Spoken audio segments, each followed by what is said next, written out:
Good afternoon. I can say that by 2 minutes. Am I expecting someone? No. No? Well then... Unless you want to get someone from the audience on stage, no. Unless I want to have somebody from the audience, would somebody like to join me on stage? No, seriously, you don't want to do this. I'm going to be honest with you.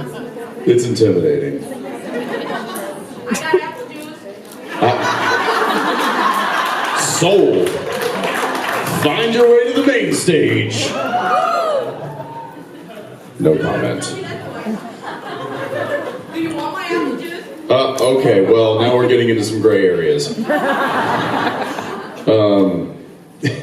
don't think I need any apple juice this morning. Woo. Okay, all right. Yeah, Fergus is like, let's do this, man. I'm like, it's so early, but okay. Do we like Adam? Is he? Yeah, he's all right. Feared of that whole Irish thing. Watch it. They're magically delicious. I digress.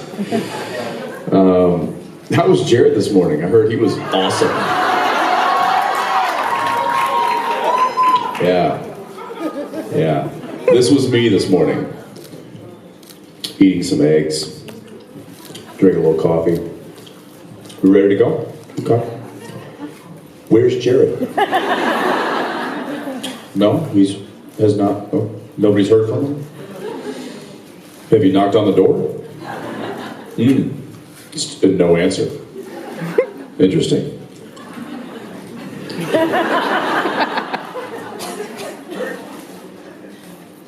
I'll go get him.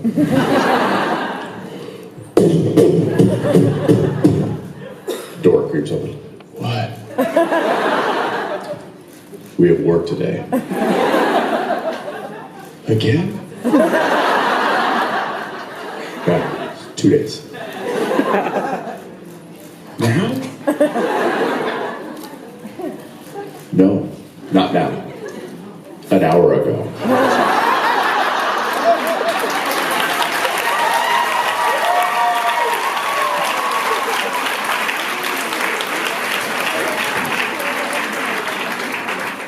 Always the big brother.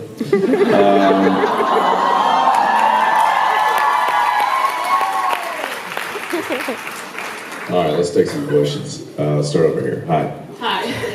That would be great beginning. Okay, so if you were one of the hot guys of Magic Mike movie,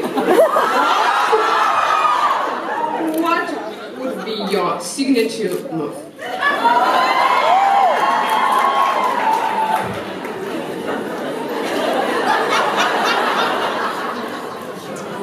This may go down as being the greatest question ever asked. My signature move? Demonstrate it, please. Not my signature move. My character's signature move. Yeah.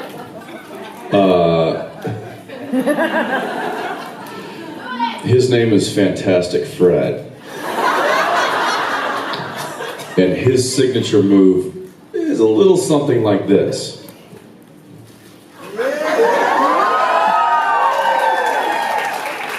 But pantless.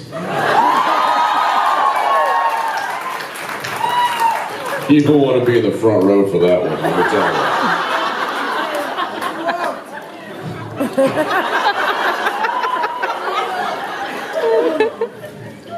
you. Delete the last 5 to 10 minutes of... Oh, there's so many phones. My mom's gonna see that. This is embarrassing. But it's Magic Mike. Which is also embarrassing. Poor Channing. He's done 2 of them now? Is he working on a 3rd one? Probably. Slut. I'm just kidding. I love him. I don't know him. He's probably a slut. Thank you. Hi. Oh, good afternoon. Good afternoon. I have a question for Dean. We were playing Would You Rather, and we figured this would be probably a hard question for Dean. Would you rather give up your 5 favorite kinds of food or give up sex forever as Dean? Including pie and hamburgers. Oh no, Dean could live on salad for me. Fine. That's cool. No, you didn't. You know. No, we thought he was going to go for the sex. Yes, that's what I'm saying. Oh, yes. Sex. S-E-X. Let's be clear. Misha thought it was a stupid question too. So. I don't think it's a stupid question. If you, yeah, because like, let's see, top 5 favorite foods would be pie,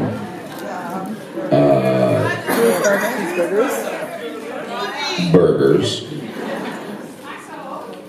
tacos,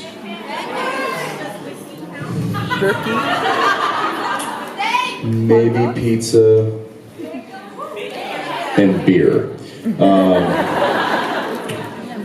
And I think he could probably put those aside if he had to, because he's a lover of the ladies.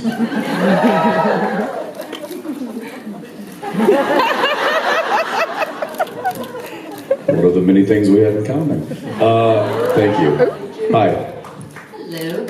I'm always fascinated with how accurate the lore is in Supernatural. Like, the writers do a really good job of, like, telling actual stories that actually exist.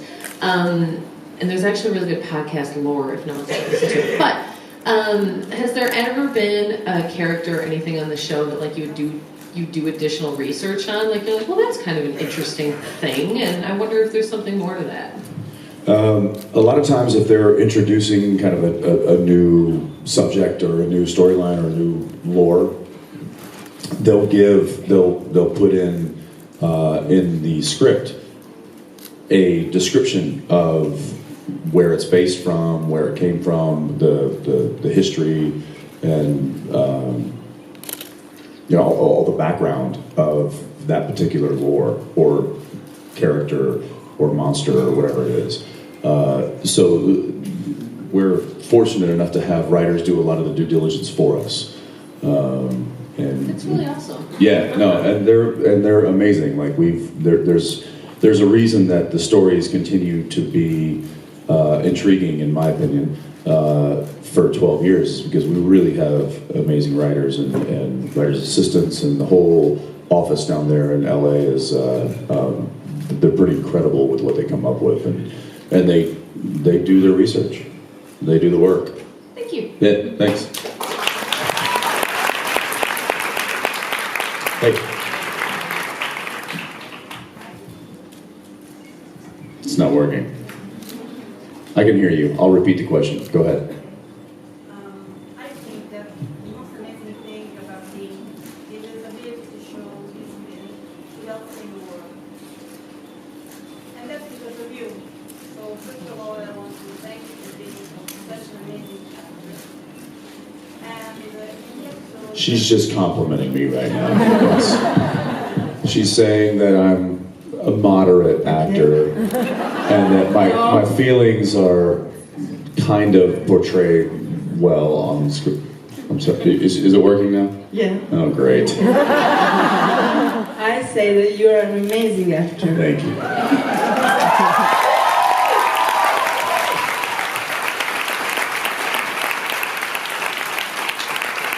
So, in the episode regarding Dean, you had to face a new challenge, which was portraying a new version of Dean.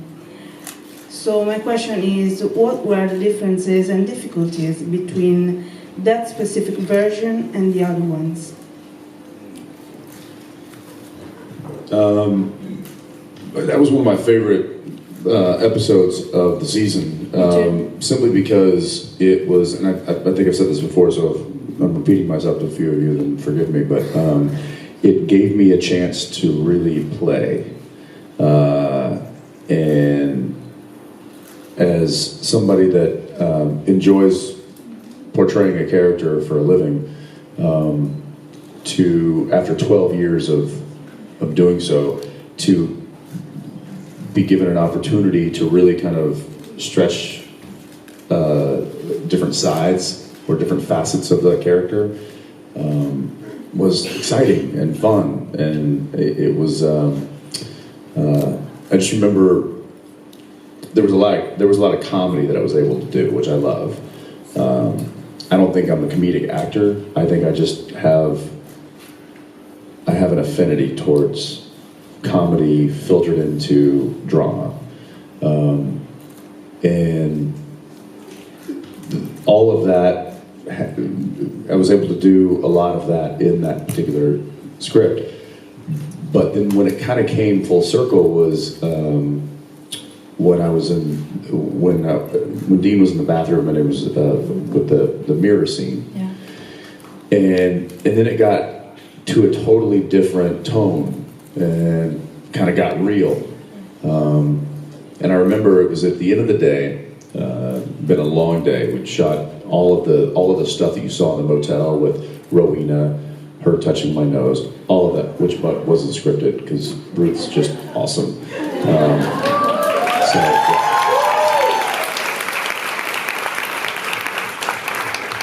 It's so fun working with her because I never know what she's gonna do, and so when she did that, I was just like, well, that caught me off guard. But she's so great because she can catch us off guard, which is hard to do. But anyway, so we shot that entire day. All of that motel stuff was in that same day, and then we moved into the bathroom, and we shot the scene between Dean and Sam, where Sam's like, "It's okay, we're gonna fix this." And then the very last thing we shot, so Jared gets wrapped, Ruth is wrapped, and they set up a camera right in front of the sink. So there's no mirror, it's just a camera lens, maybe this far from me.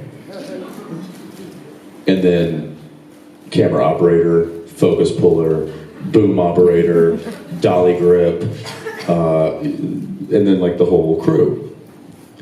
And I just remember thinking, I was like, okay, just imagine it's a mirror. And thank God I have a good imagination.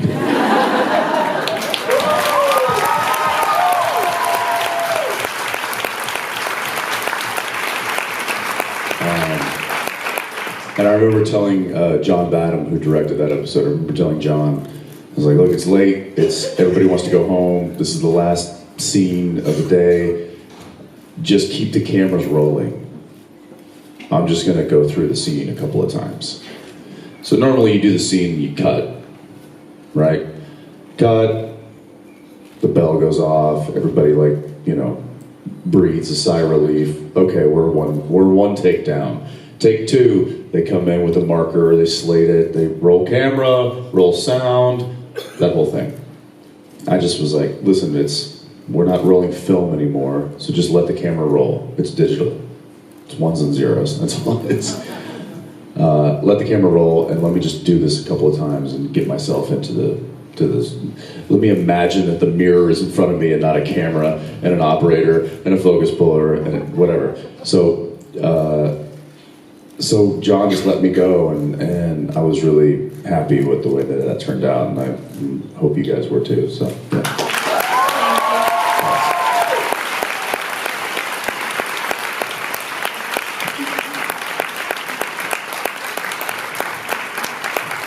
Yeah. I do remember, because it was one take, but I did the scene like 3 times, and then they yelled cut after I did it 3 times, and I think they used the third rendition, maybe the second rendition, I don't remember, one of them, but they yelled cut, and I was like, nailed it, good night guys. And then that was it. I just walked to my trailer and we were done with the day. But getting it in one take is always kind of a prideful thing, and it also helps production because we can move along quicker. But nailing it in one take, even like the dolly grip, like when they yell cut, I'll just hear nailed it. It's a common saying on our show. Thank you. Hi. Hi.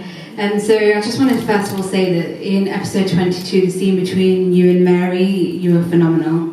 I think a lot of us agree with that. I haven't seen it. It was really good. Honestly, like I don't know how that turned out. That was kind of one of those things where you just throw it out there and kind of like the mirror scene. Like I haven't seen it, so it was okay. It was really good. Very good. So my question is that Dean kind of got his moment with Mary in terms of letting out how he felt, and I think it was much needed throughout the season, so it felt more like a build-up. And at the same time, I feel like that Sam didn't really get to let out any of his anger or frustration maybe throughout the season as much. And maybe the reason why that he wanted to lead rather than be a follower, and the way that Dean kind of said, okay, you can do this because you've got this, was because he needs to let it out. Did you feel that maybe Sam needs to show more emotion, and maybe in terms of anger and frustration? Did you feel that? Possibly. Yeah, it could have been a little bit more troubling for him. But I think given the context of the storylines and the fact that, you know, Mom was involved with the British Men of Letters, and he kind of got roped into being a part of that. Sure, he could have been upset. And everything all right? Is there a fire alarm? Do we need to leave the building? Misha's photo op? So nobody needs to leave then.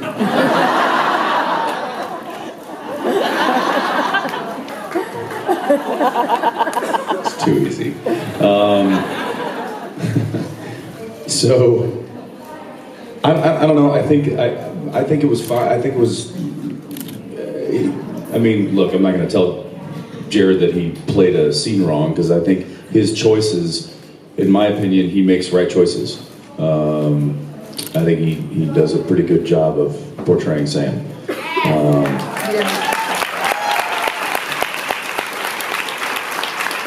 And I would never question his motives for portraying that character. I will, however, give him little, like if I see him doing a scene and I maybe think that could have been, this moment could have been better, or this line could have been highlighted a little bit more, or he was missing a piece of the story a little bit, then I'll say it to him. I'll be like, hey, hit that moment a little bit more. And he'll be like, you're right. And he does the same for me. And I think it's one of the reasons we work so well together, is because we literally have each other's backs, and we're looking out for each other. And that's not something that even a director would come up and be like, hey, Jared, listen, I like what you're doing with the character, but if I could just give you a note. Jared would be like, I've been playing this character for 12 years. Shut up.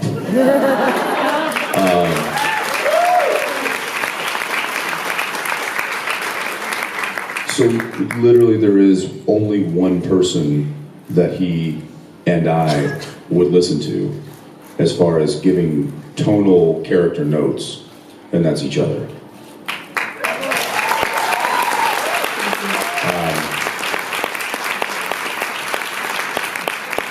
You brought up something that made me think of a little story, which is, so the scene with Mary has a funny backstory. When I read it, and I don't know, some of you maybe have heard this or we've talked about it, but when I read it, I was like, there it is. Meaning, at the at the end of last season, when Amara looked at Dean and said, "I'm going to give you what you need the most," I would have thought it would have been his father. But Jeffrey Dean Morgan's not available. Because he's awesome and he works constantly.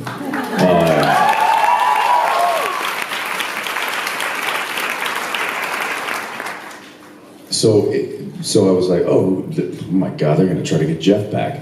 And then they're like, no, we're going to bring Mom back. And I was like, interesting choice. Okay. And for the entire season, Jensen, had a hard time processing that for Dean. And I think it kind of read that Dean was almost he was unsure about the relationship with Mom. And he didn't know why. And I didn't know why.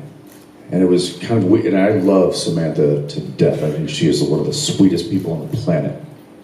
But as far as from a character standpoint, like, there was kind of a friction, or not even a friction. There wasn't a.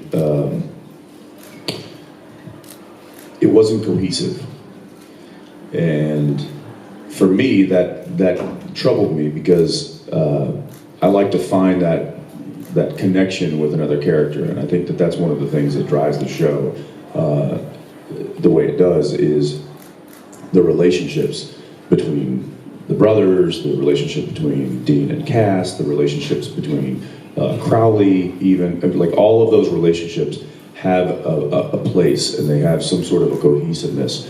And I struggled to find that with Mary, and it bothered me. And I couldn't understand. I was like, why am I having such a difficult time, like, finding that gel, finding that pocket with my mom? And making sense of what the darkness had said at the end of last season. And when I got the script for 22 and I read that scene, I was like, there it is. That's what Dean needed the most, was to forgive his mother. And so Robert Behrens, who wrote that script, was on set that day, because a lot of times at the end of the season, the writers of the scripts will come up and visit the set to watch their episodes get filmed. And it's at the end of the season because they don't have any other scripts to write. Because in the beginning of the season, they're already working on their next script and they got to write it and they got work to do.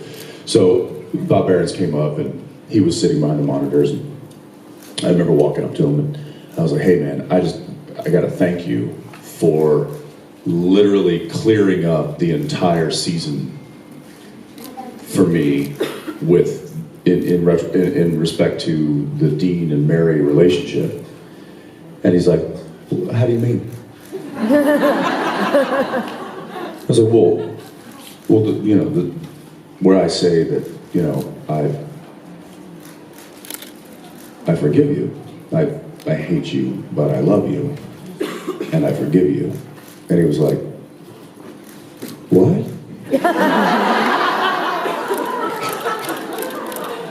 I was like, what? Don't mess with me. That's tied into the last season. He's like, uh-huh. So I don't know if he was messing with me, but if that was a mistake, that was the happiest accident that I've ever experienced. Because for me, that's what I played. When I had that scene with Samantha, I was playing that. I was playing that this is why you came back. This is why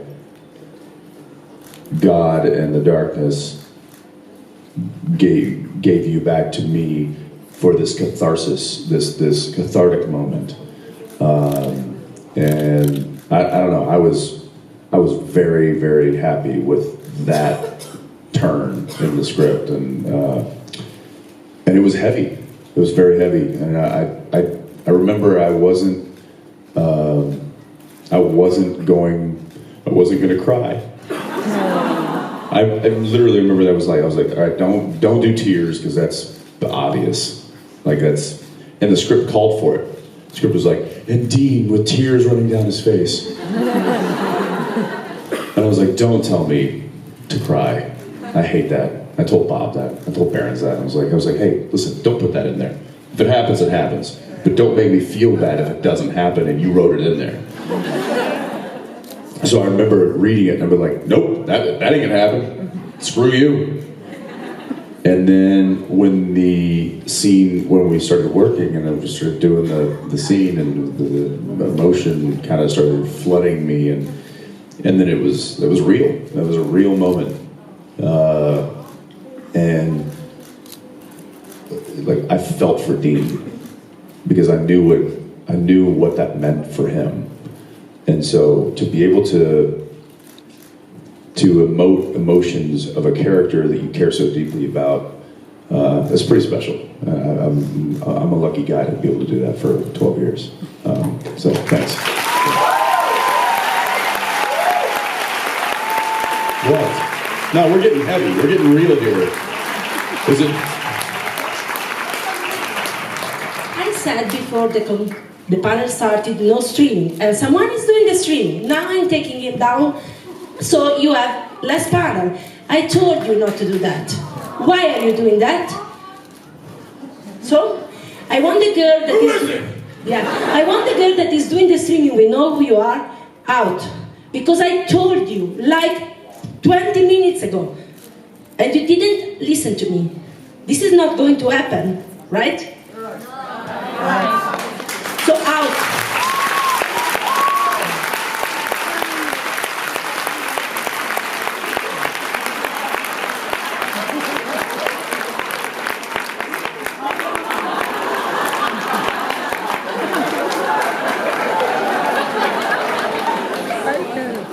I'm not gonna mess with her. However,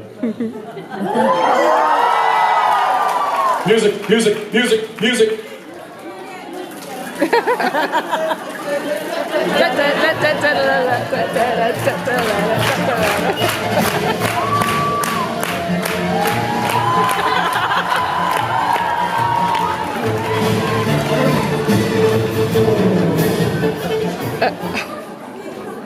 Are these clean? Or has Adam drank from them?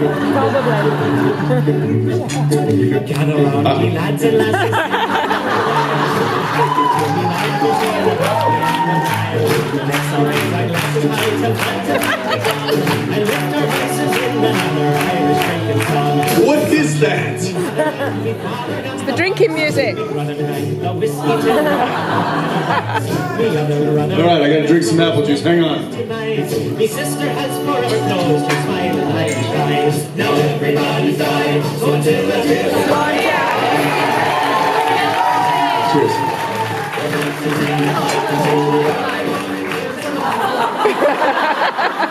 Woo! That apple juice is strong. What? I gotta leave now? No, one more question. Where am I? Here. There? There. I think I'm over there. All right.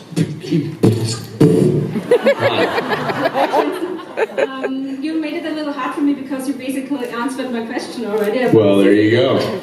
But Happy to help. I want to ask what you think about Dean's ability to forgive the people he loves for just about everything. And if you think that this is something you have in common with Dean? Yeah, no, I don't forget people.